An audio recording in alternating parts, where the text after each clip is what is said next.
Hi friends, I have a random art supply haul for you. I went to a art supply shop near me called Lynn's. If you're in Madison, Wisconsin, it's called Lynn's Art Supply Store or something like that. And it's really interesting because it's kind of tucked away. And I've driven by it many times, but never went in. And I stopped by and they had a sale section. And of course, that is where I did a little damage. So I got these Faber Castell Gelatos. I have always heard about the gelatos, people using them as kind of like a crayon stick, but never tried them because they're a little pricey. So I wanted to give them a go.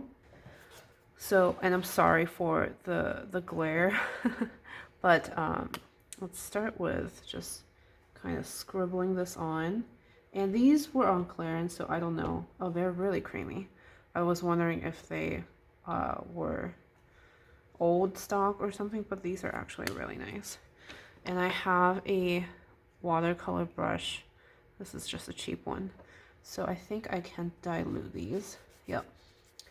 So they're, and this is just like a mixed media paper, nothing fancy. So you can dilute these. And this was called Banana. I wanted to get a blue color too, but they didn't have one because these are on clearance. Next up we have passion fruit. So this is a magenta kind of color. And I've seen people use these in mixed media work or jelly printing, maybe, I think. I don't know. I'll find a way to use that. And I know they're usually a little pricey, but these were, I think, $1.70. I don't remember. So to me, they're not that different than my water soluble pastels, like the Caran d'Ache ones. They're kind of similar. And then we have coconut, which is a white. It's going to be a little difficult to see or impossible to see. I like how easy it is to use them though. They are very nice. So I just got the three colors that, I know I will use. Okay, so yeah, this is kind of pointless. So let's just try to mix the colors together. Like I said, I don't know how to use these, but they seem like just any kind of crayons. So if I mix the yellow and the pink together, and I know I probably should use a more robust brush like for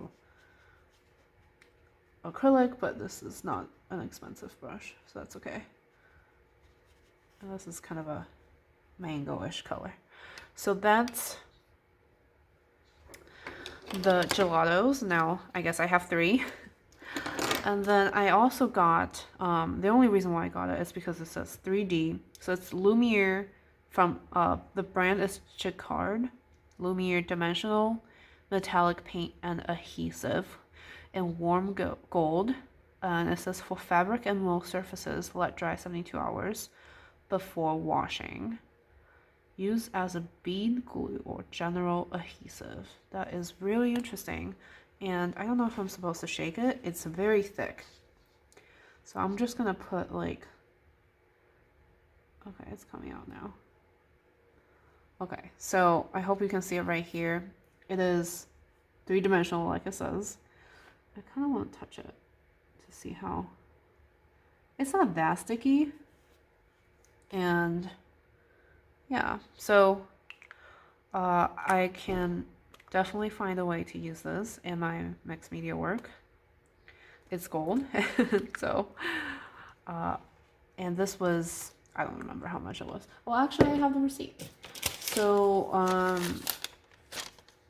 oh yes, this was $2.05, and the gelatos were $1.47. And I honestly don't know how much the gelatos should be, but I was there, so that's why I got them. But the main The main part of the haul are these Daniel Smith watercolor sticks. Now these were a great deal.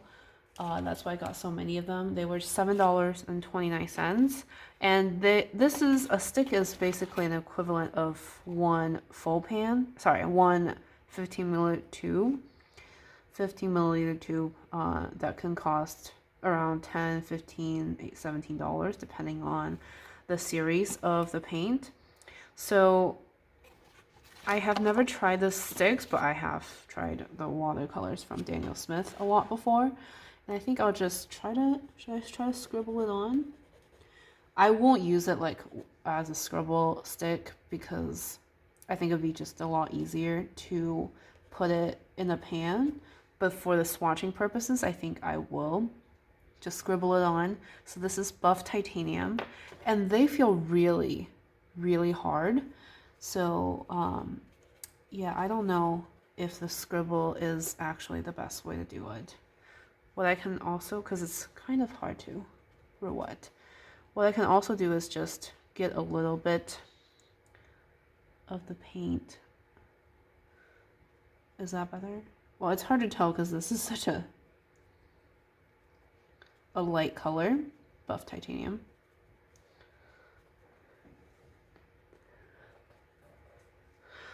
All right, let's just do that. So that's buff titanium, and I will try to go with some kind of order, although. So the next one we have here is Nickel Azo Yellow. I love this color. I actually ran out of my tube.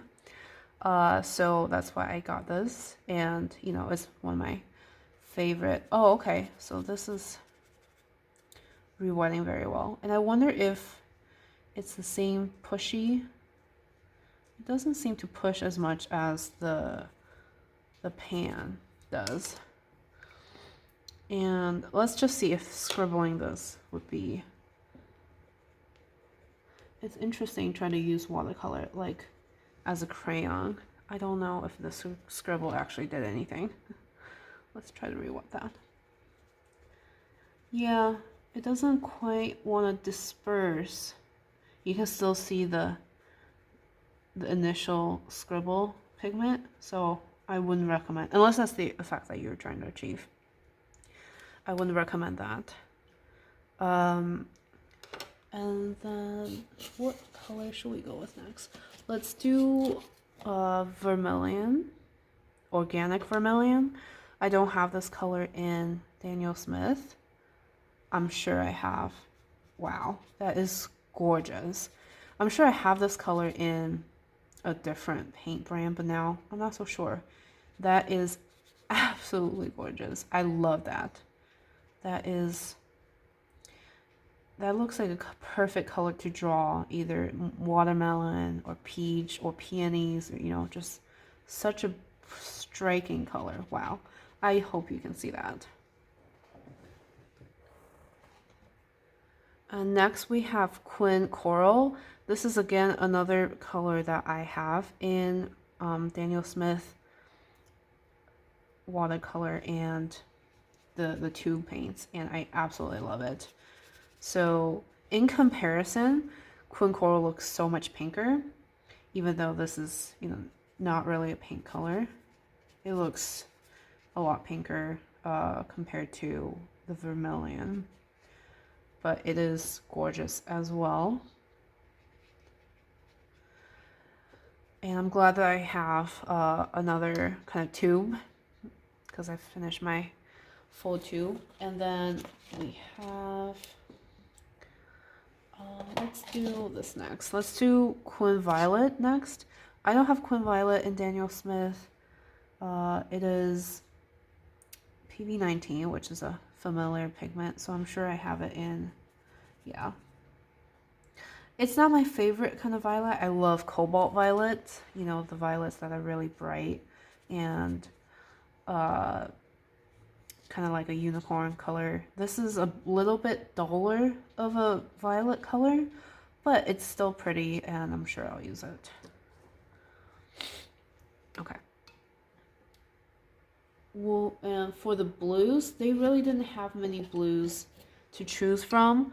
I went with the Satellite Genuine. They had a phthalo blue, which, I really don't need another phthalo blue. They had a phthalo blue red shade.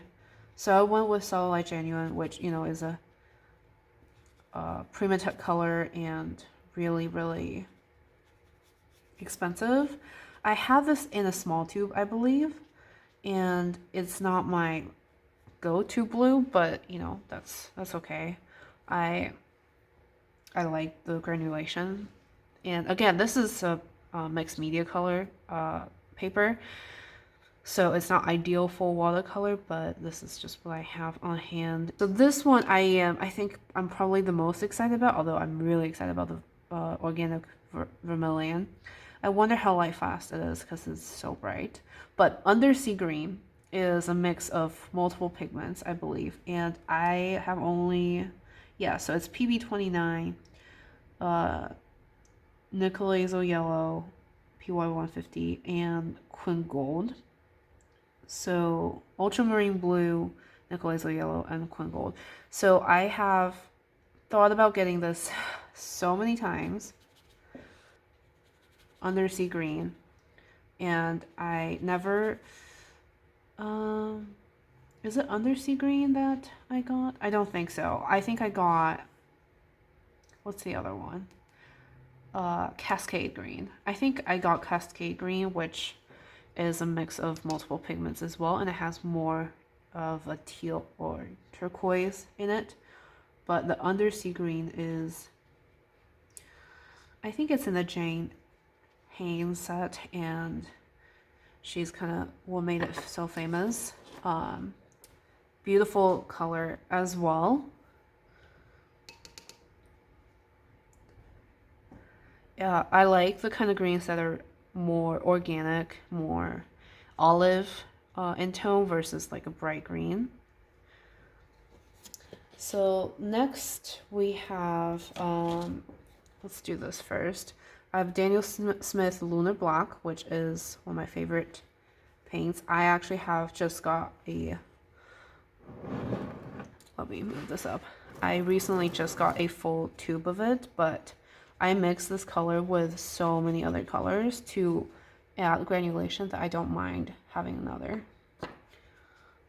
So it is, I think, some of the most versatile Daniel Smith paints, because they're so expensive. You want to get the ones that are versatile, in my opinion. And this is, you can just mix it with so many.